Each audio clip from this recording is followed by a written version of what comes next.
Bonjour à tous et à toutes. Bienvenue à la conférence mensuelle du mois de novembre du RQSPAL. Nos conférenciers aujourd'hui sont Delphine Bosson-Riotard et Jean-Noël Nikima. Ils sont tous les deux professeurs adjoints à l'École de santé publique de l'Université de Montréal. Ils sont également, en fait, ils sont au département de gestion, d'évaluation et de politique de santé. Ils sont chercheurs et chercheuses au Centre de recherche en santé publique au niveau de l'axe résilience et transformation des systèmes de soins et de services de santé.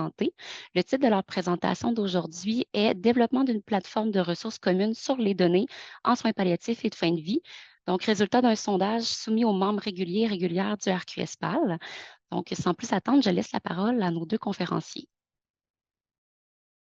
Bonjour, merci Laurie pour cette belle introduction. On n'aura pas besoin de se représenter plus. Moi c'est Delphine, Jean est avec moi. Donc c'est avec plaisir qu'on a enfin l'opportunité de vous présenter les fameux résultats du sondage qu'on a fait passer il y a quelque temps. Sans plus tarder, on va y aller. J'espère que tout le monde voit notre écran. Pour commencer, peut-être pour faire le point pour tout le monde et qui connaît pas encore l'initiative de la banque de données en soins palliatifs et de fin de vie, c'est quoi l'objectif? Pourquoi on fait une banque de données en soins palliatifs et de fin de vie? L'idée, en fait, pour nous, c'est de pouvoir soutenir la création, l'accessibilité et la gestion, surtout, des données qui soient de qualité, fiables et ce qu'on appelle FAIR. Donc, on a un petit acronyme qui est facilement trouvable, accessible, interopérable et réutilisable pour tous les chercheurs en soins palliatifs au Québec. Donc tout ça, ça a pour objectif donc de favoriser la recherche et la collaboration en soins palliatifs, de soutenir la gestion de données en recherche. Donc le soutien de la gestion de données, des données en recherche, ça peut passer par pas mal de choses. Puis vous le verrez, ça c'est nos objectifs qu'on avait un peu présentés initialement. Donc il y a probablement des choses qui vont évoluer, mais ce que nous avions en tête avec Jean, c'est surtout le soutien, par exemple, à l'élaboration d'un plan de gestion des données qui est demandé de plus en plus par les organismes subventionnaires et universitaires, mais aussi peut-être éventuellement le soutien à la rédaction dans des demandes de subventions pour l'aide justement sur la section des données, etc. Donc notre idée, c'est vraiment de pouvoir aussi, avec tout ça, de permettre techniquement, éthiquement et administrativement d'exploiter ces bases de données, ces données de santé et surtout de favoriser donc tout ça, pardon, excusez-moi, de favoriser donc le jumelage de certains jeux de données issus de projets de recherche qui ont des thématiques connexes avec des groupes comparables pour avoir une meilleure collaboration en soins palliatifs et de fin de vie. Tu me dis, Jean, si j'ai des choses que j'oublie, comme je cafouille, ça fait 3 heures qu'on est en rencontre tous les deux. Je commence à être un petit peu fatiguée. Mais tu n'hésites pas s'il y a besoin de quoi que ce soit, tu interviens. Donc pour vous donner un peu une idée de ce qui s'est passé, on a été nommés tous les deux, Jean et moi, en mai 2023 au moment de la rédaction de Renouvellement FRQS. Donc, on a été approché par le réseau pour pouvoir développer cette plateforme de ressources communes, donc ce développement d'une banque de données en soins palliatifs. Suite à ça, on a très rapidement, Jean, moi, puis des membres du réseau, donc François, discuté avec Calcul Québec, en fait, pour voir ce qui était possible de faire avec eux. Donc, je reviendrai là-dessus après.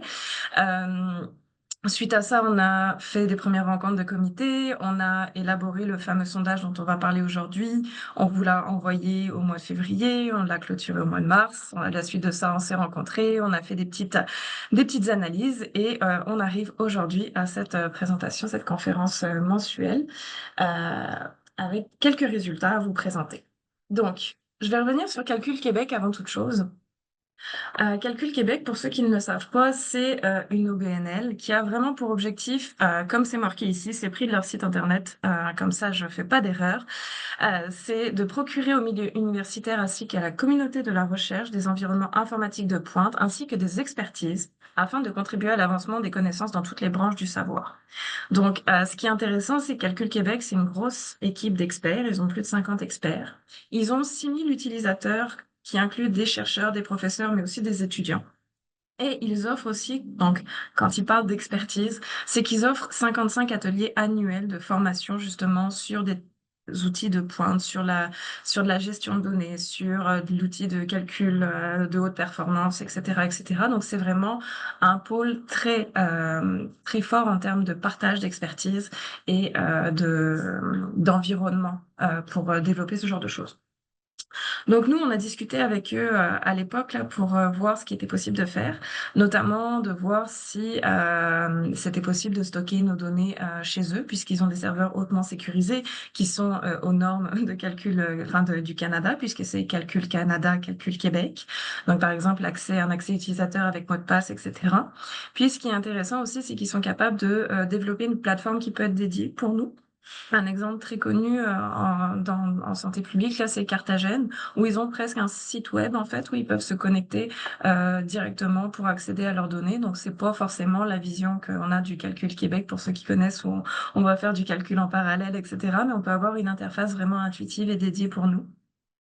C'est intéressant dans le sens aussi où, pour nous, ça va réduire les coûts si on passait par eux, parce que développer soi-même son serveur, acheter le serveur, trouver un local pour installer tout ça, s'assurer que ça surchauffe pas, s'assurer qu'il y a une sécurité, un backup, etc. Tout ça, ce serait en gros pris en charge par un établissement qui est déjà expert là-dedans et qui a déjà toutes les infrastructures. Et ça nous permet aussi, donc, en plus du stockage et de la sécurité, d'avoir un espace de calcul haute performance pour ceux qui le souhaitent, le coût qui va dépendre, en fait, de notre espace qui est requis. Puis, on avait entamé une discussion autour de l'intégration possible de logiciels, donc on pourra y revenir par la suite. Est-ce que j'ai oublié des choses, Jean, ou est-ce que c'est bon pour ça? C'est bon? Parfait. Donc, le comité actuel, c'est donc Jean et moi, ainsi que Jean-Frédéric Bouliane, qui est mon étudiant à la maîtrise, mais qui est aussi expert sur le comité du dossier santé numérique, pour ceux qui connaissent. Alexandra Langford-Avlar, qui est aussi mon étudiante, mais cette fois-ci au doctorat, et qui, elle, est spécialiste de procédés d'affaires à la direction de la qualité et l'évaluation de la performance et de l'éthique du CIUS de l'Ouest de l'île de Montréal. Donc des gens très très donnés, vous pouvez le voir. Puis on a eu aussi le plaisir de travailler avec Devlin Santos Oliveira dos Anjos, excusez-moi, qui était postdoctorat de Jean-Noël cette fois-ci, qui était donc plus en santé numérique et qui a eu la lourde tâche de paramétrer ce sondage que vous allez voir dans RedCap et de faire les analyses euh, pour, euh, pour nous. Donc, il est en italique parce que malheureusement, il nous a quittés, mais voilà. Donc, vous le voyez il est marqué là, c'est sûr que nous, notre comité, il est restreint pour le moment. On est surtout très donné, mais suite à cette présentation et au rapport qu'on va faire au RQSPAL, notre objectif, c'est vraiment de pouvoir recruter d'autres personnes avec des expertises différentes, que ce soit en droit, en éthique, mais aussi des chercheurs qualitatifs puisque c'est une grande majorité du réseau, mais également, pourquoi pas, des informaticiens ou des experts plus techniques dans ce type de choses, à voir éventuellement à compléter peut-être avec des personnes de Calcul Canada ou Calcul Québec si on va avec eux. Donc je pense que ça a mis un peu la table là-dessus. Si ça va tout le monde, je vais passer à la partie sondage. Donc, le sondage. Nous vous l'avons envoyé le 7 février. Il y a eu plusieurs rappels qui ont été faits. Merci François pour tout ça. Donc, on a eu 41 répondants sur nos 74 membres réguliers. Donc, on a eu un taux de réponse de 55,4%, ce qui est pas beaucoup, mais qui a été quand même intéressant pour nous de pouvoir à analyser. Donc ce sondage, en fait, il était construit un peu de manière évolutive. L'idée, en fait, de ce sondage, puis ça a été repris par certains dans les commentaires, on l'a vu, là, qui disaient, ben, je sais pas, à ce moment-là, il me faudrait plus d'informations pour répondre. Mais notre sondage a été construit, en fait, pour essayer de vous faire dire les choses telles que vous les voyez, vous, dans vos termes à vous, avec vos idées à vous, et sans vous imposer une vision préconçue. Donc, il y a eu quelques petites répétitions de choses là où on vous demandait au début quel était votre intérêt sur le projet, puis qu'est-ce que vous aimeriez en fait obtenir d'une telle banque de données. Puis après avoir fait l'inventaire, vous, de vos caractéristiques réelles d'analyse, de collecte, de stockage de données, etc., on vous proposait, nous, ce qu'on voyait pour la plateforme pour voir en fait finalement si ça correspondait à vos attentes ou non à ce qu'on proposait. Donc c'était vraiment voulu ce petit découpage là un petit peu évolutif, expérientiel du sondage. Et ça finissait forcément avec une demande d'information si vous souhaitiez participer à des futures activités entourant le sondage. Donc, Un petit plan pour tout le monde, là. Je pense que vous connaissez votre réseau, mais nous, on est un petit peu plus, un petit peu plus jeunes dans le réseau, même si maintenant ça fait un petit peu quand même quelques années maintenant que j'y suis. Mais donc on a, 22 chercheurs répondants 22 répondants sur 41 qui font de l'analyse qualitative. On a eu la chance d'avoir 6 personnes qui faisaient de l'analyse quantitative, puis on avait 13 personnes qui faisaient, des analyses mixtes. Donc c'était, un beau ratio. On a trouvé ça très intéressant d'avoir cette triple vision un petit peu là. Mais surtout on a vu quand même que la grande majorité des projets, puis des chercheurs et donc des données serait du type qualitatif. Donc ça, c'était très important pour nous de le mettre en évidence là. On a quand même trouvé que c'était un réseau qui était très actif là. Il y avait un presque total de 164 projets de recherche actifs en ce moment recensés avec les soins palliatifs, ce qui est quand même pas mal. Puis qui couvrait différentes disciplines comme la médecine, les sciences infirmières, la psychologie, la gérontologie, puis la santé publique, etc. Si on nous ajoute moi et Jean, parce que forcément, nous n'avons pas répondu au sondage nous-mêmes. Ce qui est intéressant également, c'est que ben, on a regardé, on a un peu sondé l'intérêt pour cette initiative. On a eu un sceptique, mais la plupart d'entre vous étaient quand même intéressés ou intrigués en tout cas. Il est certain qu'il y en avait une bonne portion qui n'avait pas eu connaissance de cette initiative avant, donc ils l'ont découvert au moment du sondage. Ce qui était intéressant, c'est qu'on a quand même près de la moitié des répondants qui pensaient que ça pourrait correspondre à un besoin. Donc, je dis près de la moitié, mais c'est 44% là. Les autres n'étaient pas sûrs au moment du sondage. Et ce qui est intéressant, c'est qu'on a déjà pu avoir plusieurs préoccupations qui ont été nommées à ce moment-là, notamment sur, bah, comme vous pouvez le voir avec les petits verbatim que nous avons extraits du sondage, des questionnements sur la pertinence en fait d'une telle initiative pour des données qui sont qualitatives majoritairement. Donc, savoir est-ce que ça pourrait être intéressant, puis aussi quel est le genre de données qui pourrait finalement être partagé dans ce genre d'initiative. Mais on a eu aussi des points positifs, beaucoup d'encouragement dans les petits messages, notamment le fait qu'enfin une plateforme qui va réunir les efforts de recherche en soins palliatifs au Québec, ce qui est quand même assez encourageant. Jean, est-ce que tout va bien? Ok, je continue. Alors, parfait. Donc, on a aussi voulu faire le point un petit peu pour savoir c'était quoi l'origine des données, parce que quand on crée une banque de données comme ça peut avoir des répercussions sur les enjeux éthiques, légaux, etc. Donc, c'était important de savoir d'où venaient les données que vous utilisez dans vos projets de recherche. Donc, on a quand même majoritairement des projets, enfin des données qui sont issues de vos projets de recherche directement. Ce qui peut, je l'ai mis, être encourageant pour l'éthique dans le sens où, à partir du moment où c'est nous qui faisons la demande, la déclaration éthique, il est toujours possible de pouvoir faire soit des amendements, soit de pouvoir préciser justement dans le plan de gestion de données qu'il y a un stockage des données qui va être fait dans une plateforme sécurisée, etc. Donc, c'est un petit peu plus, je dis pas que c'est facile, je dis juste que c'est encourageant. Par contre, il y a aussi des projets, dont les miens, dont ceux de Jean-Noël, qui utilisent des données de vie réelle, donc issues de dossiers patients ou des données clinico-administratives. Puis là, on sait que c'est vraiment un gros challenge pour le partage et l'approbation éthique. Mais si je fais un petit aparté, là, il y a des cohortes qui existent, par exemple Torsade, où il y a du jumelage avec des données clinico-administratives, puis ça fonctionne très bien. C'est en partenariat avec l'ISQ. Donc, il y a des choses qui sont quand même possibles. Ça va être juste un plus gros challenge, mais c'est pas non plus impossible. On s'est ensuite intéressé à la granularité des données aussi pour savoir, bah, parce que tout au début, là, on vous parlait de jumelage technique, administratif et éthique, là, mais donc, quand on parle de jumelage, on a envie d'avoir des données qui peuvent être jumelées vraiment entre elles avec une granularité fine. Donc, quand je parle de granularité, c'est que, est-ce qu'on regarde des données individuelles, donc une information sur un individu, un patient, ou est-ce qu'on regarde quelque chose d'un peu plus agrégé, c'est-à-dire qu'on va regarder une statistique, donc, par exemple, il y a tant de pourcents de personnes qui ont le cancer du poumon, ou tant de personnes qui sont en soins palliatifs, tant de personnes qui décèdent à domicile, etc. Donc ça, c'est les données plus agrégées. Et donc, la majorité, c'est quand même des données individuelles. Donc ça, c'est quand même une bonne chose. Puis des données qualitatives, mais qui sont aussi généralement individuelles, sauf quand on fait des focus group, évidemment. Mais on a quand même une granularité qui pourrait permettre des jumelages plus techniques si on en arrivait à là, si on avait cette possibilité de le faire. On a aussi questionné la présence de métadonnées. Donc, pour ceux qui ne savent pas ce que c'est une métadonnée, c'est toutes les... Pour faire très, très simple, parce que Jean pourrait me corriger je pense, sur ce que je vais dire. Mais l'idée, c'est simplement, est-ce que vos données sont accompagnées d'informations supplémentaires qui permettent de comprendre ce qu'il y a à l'intérieur? Est-ce que vous avez un dictionnaire de données qui vous dit que telle variable ça comprend telle information. Que par exemple, ça va vous donner la liste de si vous avez un code 1, 2, 3, 4, est-ce qu'on sait à quoi ça correspond 1, 2, 3, 4?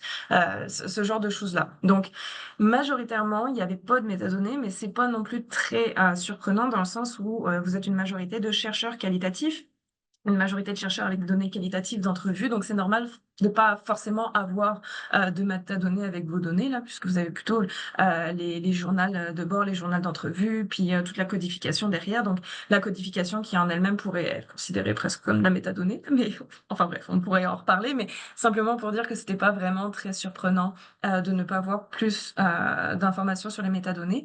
Ce qui, par contre, pour nous est peut-être un challenge parce que dans une banque de données de ce type-là, c'est important d'avoir des métadonnées, c'est important pour simplement faire l'inventaire de ce qui existe dans la banque de données.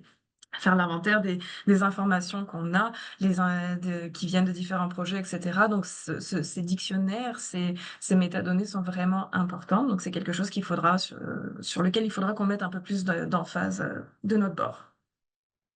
Donc ça, c'était un petit peu le tour d'horizon. Je ne sais pas si Jean, tu vas avoir quelque chose à rajouter. Je vais te demander à peu près toutes les 2-3 diapos, je pense.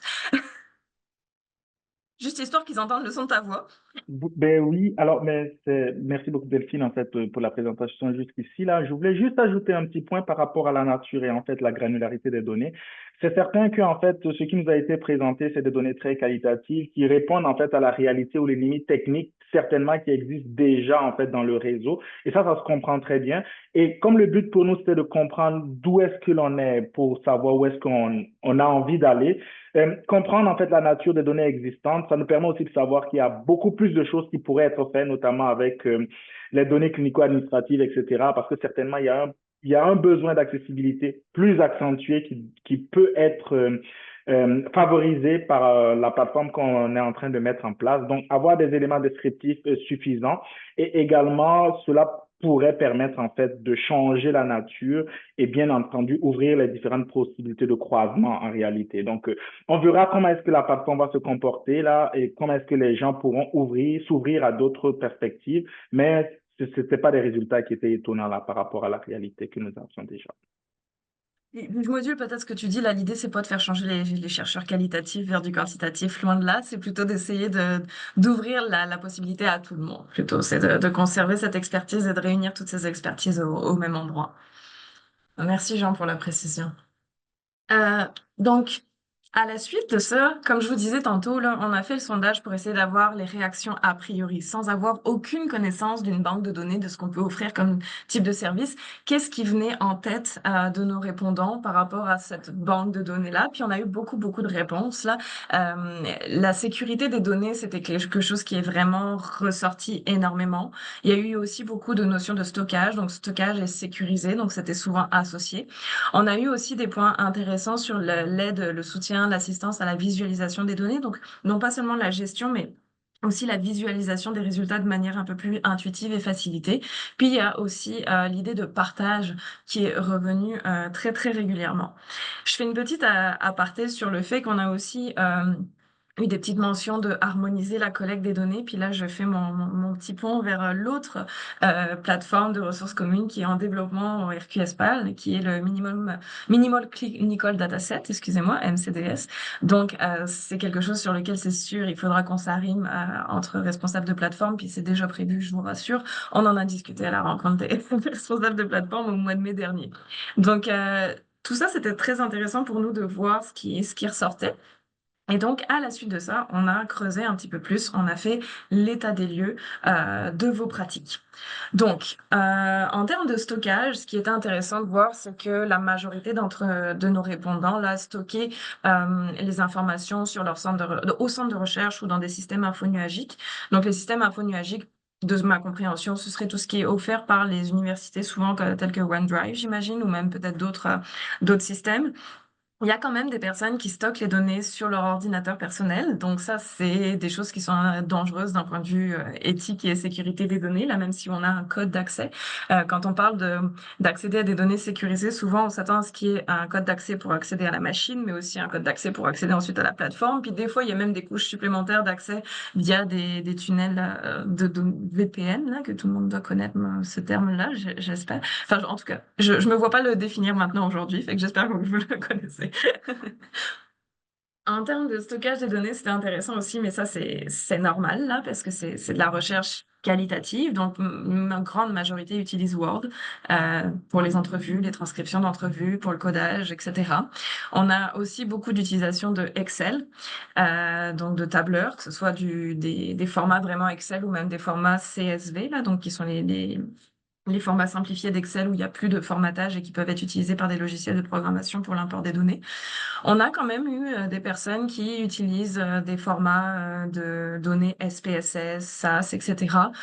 Aucun bloc-notes ouvert. Je me permets de mettre une petite astérisque pour dire que c'est simplement parce que je n'ai pas répondu au sondage, parce que j'utilise des bloc-notes et R. Euh, Puis aussi le MPEG, là, il y a quand même beaucoup de personnes qui utilisent, qui ont des formats donc de MP3, de JPEG, etc., audio et vidéo. En termes de taille de fichier, je m'attendais à des choses beaucoup plus grosses, je vous avoue, parce que surtout à cause des vidéos et des audios, mais finalement, la plupart d'entre vous disent que vos fichiers sont entre 1 MO et 1 giga, ce qui est beaucoup moins, par exemple, que quand on travaille avec des données clinico-administratives là, ou des grosses données. Donc, c'est rassurant si jamais on y allait avec Calcul Québec, puisque finalement, comme on est facturé au stockage qu'on demande, ben, on demanderait probablement pas beaucoup. En tout cas, au début, parce que si la plateforme fonctionne, on espère avoir beaucoup de données par la suite. À la suite de ce point de stockage, là, on a aussi regardé c'était quoi les défis des chercheurs en termes de stockage. Donc, il y avait plusieurs possibilités. Là, je vous ai mis tous les tableaux, mais on va pas forcément passer sur chaque chiffre. L'idée surtout, c'est qu'il y avait ce qui ressortait, c'était la sécurité, la protection des données, mais aussi la difficulté d'organiser en fait et de cataloguer les données en raison de manque de professionnels spécialisés là, pour ça, puis aussi le manque de professionnels qui sont spécialisés dans l'élaboration de formulaires, de choses comme ça. Mais donc il y avait il y a quand même eu des répondants qui ont parlé de récupération des données, de système de sauvegarde et de coûts associés au stockage. Mais c'était quand même moindre par rapport juste la sécurité, la protection des données et le manque de personnel spécialisé. Dans la catégorie autre, on nous a parlé notamment du stockage, le défi en fait quand il y avait une collaboration internationale de stocker les données où, mais aussi des enjeux de compréhension des enjeux légaux en fait sur le stockage justement des données, comment c'est entouré d'un point de vue légal, puis que ce soit en collaboration internationale ou ici.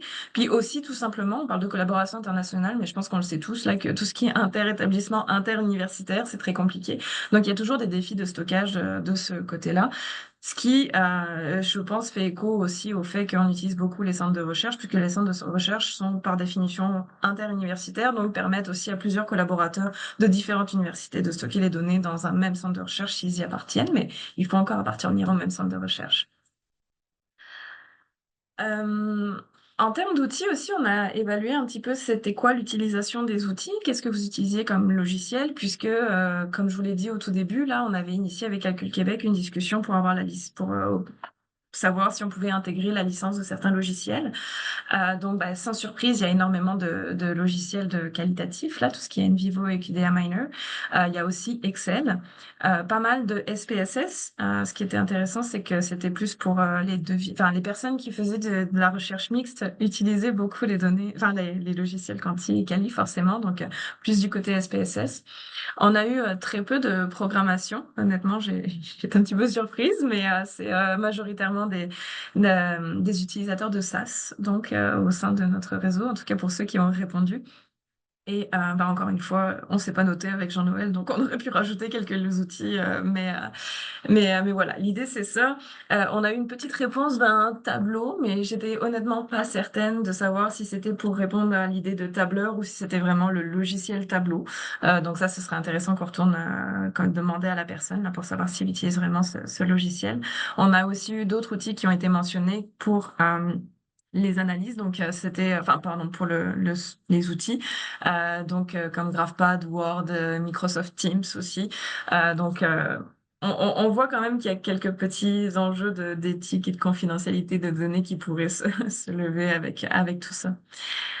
Donc, notamment dans les défis, ce qu'on a noté, c'était beaucoup de choses sur lesquelles je pense on pourra probablement répondre, je l'espère, mais en tout cas, il y avait le manque d'intuitivité des interfaces ou la difficulté d'utilisation de certains outils, le problème de compatibilité avec d'autres logiciels du système, un manque de soutien technique ou de ressources d'apprentissage. Il y avait aussi le manque d'intégration avec d'autres outils de plateforme. Puis, ce qui venait majoritairement aussi, c'était quand même le coût élevé des licences ou des abonnements. Donc, l'idée d'une plateforme comme ça, si on arrive à intégrer les logiciels, c'est justement de réduire les coûts pour tout le monde. Parce que vous le voyez avec le petit verbatim, c'est généralement assumé par les budgets de recherche, mais tout le monde n'a pas forcément toujours les budgets de recherche pour payer des grosses licences. Donc, ça pourrait être un avantage et un atout de mettre cela de l'avant puisque ça semble être pertinent. Notamment, il y avait aussi dans les hautes, là, il y avait la compatibilité Mac, mais ça, je crois que c'est depuis la nuit des temps et ça restera assez régulièrement cette compatibilité Mac. Mais effectivement, si on arrive à avoir une plateforme où il y a des outils intégrés à l'intérieur, bah, ça pourrait probablement résoudre certains enjeux. Probablement pas tous, mais ça pourrait en résoudre certains. Euh, je sais pas si Jean, t'es OK si je passe à la collecte. Ouais, c'est bon? OK. Ensuite, on a regardé un peu du point de vue de la collecte des données aussi, là. Ce qui était intéressant, puis c'était pas très surprenant, il y avait la difficulté d'accéder à des sources de données pertinentes. Puis ça, ben, on sait que l'accès aux données des fois du système de santé au Québec est un petit peu plus compliqué. Là, on a eu notamment un témoignage sur un retard de la part de l'ISQ pour un projet financé par les IRSC. Donc la difficulté d'accéder à des sources pertinentes, c'est intéressant parce que forcément cette plateforme essaye de répondre à cette problématique.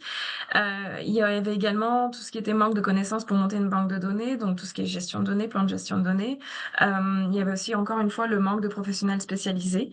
Donc il y a un grand besoin de professionnels spécialisés a priori. Puis aussi il y avait tout ce qui était légal, donc difficulté d'obtenir des consentements, des autorisations pour la collecte de données. Donc ça, au-delà du contexte de la fin de vie, c'est déjà compliqué. Donc j'imagine que c'est encore plus compliqué dans certains cas. Puis il y avait aussi tout ce qui est limitation à la protection des données, de la confidentialité, là, qui limite énormément de projets.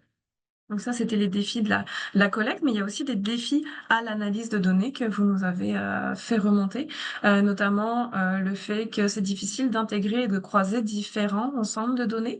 Ça, c'est certain que quand on travaille sur des jeux de données un peu spécifiques ou des études spécifiques euh, déjà qualitatif, là, c'est assez difficile d'arriver à croiser les informations puisque c'est très spécifique. Ce sera un joli challenge pour nous.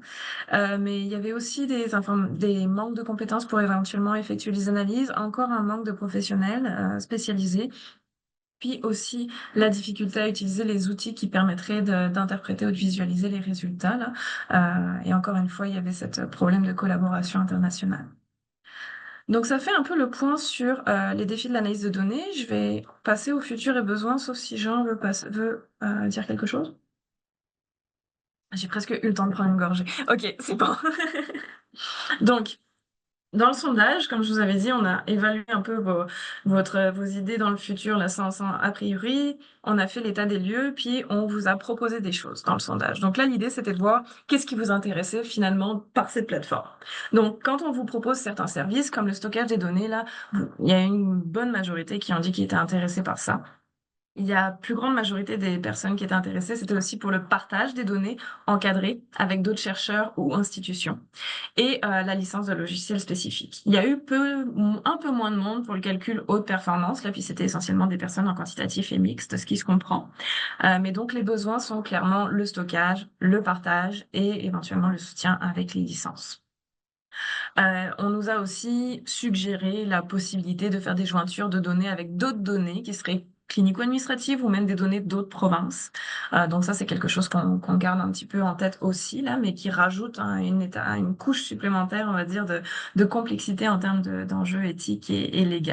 Donc peut-être pas dans un premier temps, mais si la plateforme est là pour durer, fait que c'est toujours quelque chose qui peut s'améliorer et s'intégrer au fur et à mesure. On a également fait un peu le point sur vos besoins en termes de soutien pour la recherche. Donc là, je fais vraiment le focus sur la recherche en elle-même, la pratique de recherche. Donc, il y a presque 40% des répondants qui ont indiqué qu'ils souhaiteraient des formations ou des mises à niveau pour des outils technologiques, mais des outils ou des analyses ou des choses un petit peu plus poussées, donc notamment tout ce qui est analyse et technique. Donc, des formations mises à niveau poussées pour les analyses statistiques avancées ou non, mais aussi pour de l'intelligence artificielle qui fait de plus en plus parler d'elle. Ça n'a jamais arrêté, ça n'arrêtera pas, je pense. Et aussi dans le soutien à la manipulation et la gestion de données. Donc ça, c'est vraiment plus du côté technique là. Il y a également des formations mises à niveau qui sont demandées pour certains logiciels que vous utilisez déjà. Donc par exemple NVivo, mais d'un point de vue avancé. Donc c'est à la fois pour vos chercheurs et pour les étudiants, de ce qu'on a vu dans les petits textes et les commentaires, mais également aussi d'autres logiciels de traitement de données qualitatives qui seraient plus avancés. J'ai été contente, enfin, il y a eu QDA Miner, puis aussi des formations sur RedCap qui étaient pas mal demandées. Puis j'ai été ravie de voir qu'il y avait des demandes de formation de logiciels R, et donc ça, je serais ravie de les offrir sans problème. Je sais pas si ma tasse se voit, mais je suis un R user. Donc j'aime ça, et c'est avec grand plaisir qu'on peut faire ça. Également, il y avait en fait une volonté aussi de dire, ben, j'aimerais ça être informé des possibles formations et des nouveautés qui existeraient. Donc ça, c'est certain que si on intégrait ce genre de choses-là, ce serait quelque chose qui serait mis dans les infolettes, par exemple, du RQSPAL ou l'infolettre de la plateforme. D'un point de vue de la plateforme, de l'initiative en elle-même, là, on nous a demandé des formations spécifiques aux outils de la plateforme, ce qui est normal, un soutien technique pour l'utilisation de la plateforme également. Un guide de bonnes pratiques pour la gestion et l'utilisation optimale des données était aussi quelque chose qui est ressorti et qui était intéressant pour les répondants. Donc ça, c'est vraiment intéressant de voir qu'il y a un engouement et une volonté d'améliorer sa pratique de gestion, justement, de travailler à une utilisation plus optimale de ces données, donc d'aller dans cette mouvance-là. Donc c'était vraiment très, très, très intéressant et très encourageant. Il y a eu également beaucoup de requêtes ou comment dire, de souhaits pour des ateliers de collaboration, pour accéder à d'autres bases de données un peu plus spécifiques en soins palliatifs et de fin de vie, de la collaboration beaucoup avec d'autres chercheurs. Et enfin, il y avait aussi, on a été satisfait de le voir, ça aussi quand même, il y avait beaucoup de répondants qui étaient intéressés par des formations sur les nouvelles lois justement qui concernent l'application éthique, de la manipulation du stockage et du traitement des données là, et aussi éventuellement un petit peu moins de monde, mais je pense que ça c'est important, puis que ça s'en viendra de toute façon avec tout ce qui est guide de bonne pratique, plan de gestion, etc. Tout ce qui est soutien avec les comités éthiques et soutien financier. Mais par contre, c'était marqué pour accéder à d'autres plateformes. Donc ça reste un petit peu en, en suspens là, puisque l'idée c'est quand même d'avoir notre plateforme, puis donc accéder à d'autres plateformes, c'est peut-être pas forcément le but du comité présentement. Donc, on a tenté de faire un petit résumé de vos attentes, de ce qu'on proposait pour voir un petit peu le décalage. Là, j'ai essayé de le faire assez visuel. Je vous avoue que je fais pas ce genre de graphique d'habitude. Là, peut-être que ça se voit d'ailleurs. Mais l'idée, c'était de voir un petit peu, ben, en bleu, c'est ce que il y avait comme attente, ce qu'on a vu comme attente au moment où on faisait les demandes a priori, etc. Puis le prévu, c'est un peu ce que nous, on avait envisagé au début et ce qu'on a proposé finalement dans le sondage, c'est le violet.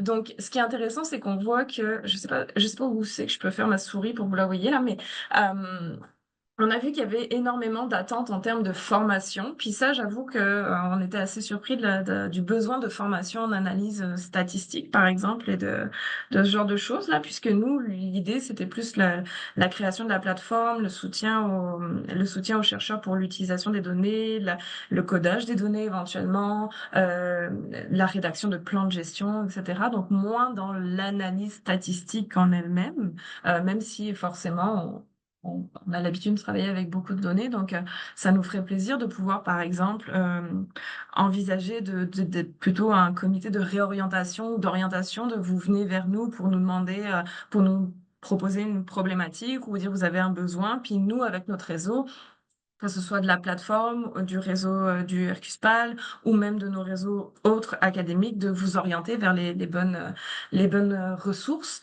Mais à discuter là, mais je ne pense pas que ce soit quelque chose qui soit dans l'objectif même de la plateforme, même si ça ne veut pas dire qu'on n'est pas capable de soutenir les chercheurs dans cette optique-là. Puis je rappelle aussi le fait que si on y va avec Calcul Québec, là, ils ont des ateliers, donc ça peut être aussi une occasion de partenariat assez rapproché. Puis Jean est aussi au réseau santé numérique, donc il y a peut-être des choses qui se font de ce bord-là du réseau santé numérique qui pourraient être intéressantes. Donc je te laisserai probablement rebondir là-dessus, Jean. Mais donc il y avait tout ce qui était cette formation-là. On est ravis de voir que la formation des enjeux légaux, des soutiens aux formations de gestion de données, le coût des logiciels, puis le partage au sein du RQSPAL sont des choses qui sont en commun entre nous tous. Nous, c'est vrai qu'on avait vu plus l'idée de plus donner, donc fournir un inventaire des données, croiser, intégrer les données, ouvrir, favoriser le calcul haute performance. Donc, c'est des choses qui ont été légèrement moins demandées, mais que nous, on avait envisagé au début, là, puisque ça, pour nous, ça allait dans l'idée d'une banque de données. Mais encore une fois, ce sera des choses que l'on pourra voir, mais je pense que c'est quand même pertinent d'avoir un inventaire des données puisque ça vient dans l'idée de favoriser justement la collaboration, la recherche, savoir ce que font les autres, pouvoir favoriser les collaborations. Euh, tout ce qui était protection des données, puis les sauvegardes, c'est des choses qui ont été moins nommées, mais qui font généralement partie de toute façon des plateformes. Donc même si ça a été moins nommé, je pense que c'est quelque chose qui devra quand même persister. On a été assez aussi surpris sur le partage hors réseau, là, donc l'idée de vouloir ouvrir la plateforme peut-être à d'autres personnes ailleurs, collaboration internationale, autres institutions, etc. Donc ça, c'est des choses qu'il faudra qu'on discute directement avec le réseau et comment on fait, parce que ça a un autre enjeu peut-être d'ouvrir à d'autres personnes que les membres du réseau, là. Donc c'est quelque chose qu'il faudra qu'on discute avec la direction du RQSPAL puis ses membres. Puis enfin, les points aussi qu'on a noté grâce au sondage, mais que nous n'avions pas vraiment envisagé à ce point, c'est le besoin vraiment de professionnels spécialisés, que ce soit en collecte, en analyse ou autre de données là. Donc, c'est certain qu'avec le financement de la plateforme, c'est probablement pas possible d'avoir des professionnels spécialisés qui peuvent faire ça pour tous les membres chercheurs. Mais encore une fois, ça peut être un outil, cette plateforme, pour de la mise en réseau, pour de la collaboration, pour du partage. Donc, c'est pas quelque chose qu'on peut complètement mettre de côté. Jean, je pense que tu as peut-être des choses à rajouter par-dessus moi, là, parce qu'il y a quand même beaucoup d'informations sur cette diapositive. Ben c'est ça, mais c'est juste là parce que c'est vraiment, il y avait une légère différence entre la vision que nous on avait en termes de plateforme à mettre en place et ce que les gens ont perçu aussi comme plateforme. Mais l'avantage de ce sondage, là, c'est que ça nous permet de nous aligner et franchement, c'est quelque chose de vraiment très, très intéressant. Alors, d'un point de vue technique, on a une idée de quel type de plateforme on peut mettre en place là assez rapidement en termes de stockage, etc., en termes de mise à disposition de certaines fonctionnalités que ce soit pour l'inventaire, que ce soit pour le croisement du peu de données qui existe déjà là. Et bien entendu, on verra comment assez rapidement on est capable d'avoir les métadonnées qui nous manqueraient pour pouvoir assurer les différentes stratégies d'utilisation. Parce qu'il y a vraiment le versant technique de l'intégration de ces données-là, mais comme on l'a dit dès le début des objectifs, pour nous, il y a aussi ce versant éthique et administratif de comment est-ce que parfois les données doivent ou ne doivent pas être intégrées pour être analysées. Et nous, en fait, en tant que plateforme, je pense que c'est un soutien que l'on pourrait directement offrir. Après, en termes d'accessibilité à certaines bases de données, je comprends que de plus en plus de gens cherchent à avoir accès à des bases de données de vie réelle. Et dans le réseau, c'est quelque chose qui a été mis de l'avant assez rapidement. Et avec le peu de données qui existent, de données clinico-administratives qui existent, certainement ces données-là pourraient être stockées et on pourrait voir après comment les intégrer en fonction des autorisations administratives. Mais en termes d'orientation, je pense que le pont avec le réseau santé numérique est quand même essentiel parce que c'est des enjeux qui sont mis en place, qui sont en fait prises en main par le réseau santé numérique en termes de visibilité de ce qui existe comme base de données, en termes de possibilités, en termes de plan de gestion de données, etc. Ça, c'est des choses que le réseau santé numérique est en train de mettre en place. Et certainement, nous, en tant que plateforme au sein du RQSPAL, on pourra faire le pont avec ce qui est disponible en termes de plateforme d'accessibilité aux données au niveau du réseau santé numérique et donc servir en pain de boussole et d'orientation pour les gens. Donc, en résumé, les attentes sont légèrement différentes, mais on est quand même sur la bonne voie là en termes de déploiement. Merci Jean. Et oui, effectivement, je trouve que c'est bien que tu sois finalement à cheval entre le réseau santé numérique et le RQSPAL parce que on aura vraiment un lien comme ça assez fort qui pourra permettre justement de mettre en place quelque chose qui fait du sens et qui soit utile pour la communauté de chercheurs et puis qui soit viable et pérenne surtout. Donc, En termes de futures étapes, là, c'est sûr qu'il faut que nous, on continue nos discussions là avec tous ceux qui ont manifesté leur intérêt via le sondage. Donc, il y a quand même 16 personnes sur 41 qui nous ont dit qu'ils étaient intéressés à discuter par la suite. Donc, merci à elles, merci à eux et elles, et merci à tous les répondants d'ailleurs, mais merci surtout, merci aussi à ces personnes qui ont accepté qu'on vienne les réembêter sur ces questions-là. Nous, c'est certain qu'après, lorsqu'on va avoir commencé à mettre en place la plateforme, ou même peut-être un petit peu avant, on aimerait ça avoir une infolette régulière, quitte à ce qu'elle soit incluse une section dans l'infolette du Hercuspal ou peut-être quelque chose d'autre, mais qui nous permettrait de tenir à jour la communauté des chercheurs, les membres réguliers du Hercuspal sur tout ce qui se passe, donc que ce soit en termes de construction, en termes d'inventaire des données qu'on a intégrées, les formations qui sont disponibles, etc. Donc justement avec nos différents partenaires ou même des formations qu'on organiserait nous, je pense tout simplement à la formation R que moi je suis capable de faire et d'offrir aux membres sans problème. Donc c'est des choses qu'on pourrait mettre comme ça. Donc c'est certain que on a gardé en tête qu'on aurait la formation sur la plateforme à faire pour les membres, on aura la formation sur les enjeux éthiques et légaux, que forcément toujours le plan de gestion reste pour nous en tête parce que c'est important, c'est de plus en plus demandé dans les demandes de subventions.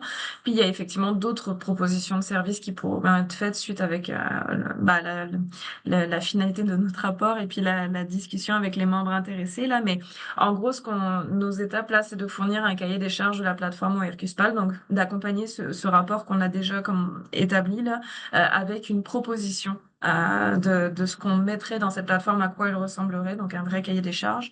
Mais pour ça, donc on a besoin de consolider notre groupe de travail. On a, comme je vous le disais, des besoins en termes d'éthique, de juridique, mais aussi de qualitatif. Puis il faut qu'on commence maintenant à planifier plus le budget parce que pour le moment, ça n'a pas coûté très très cher.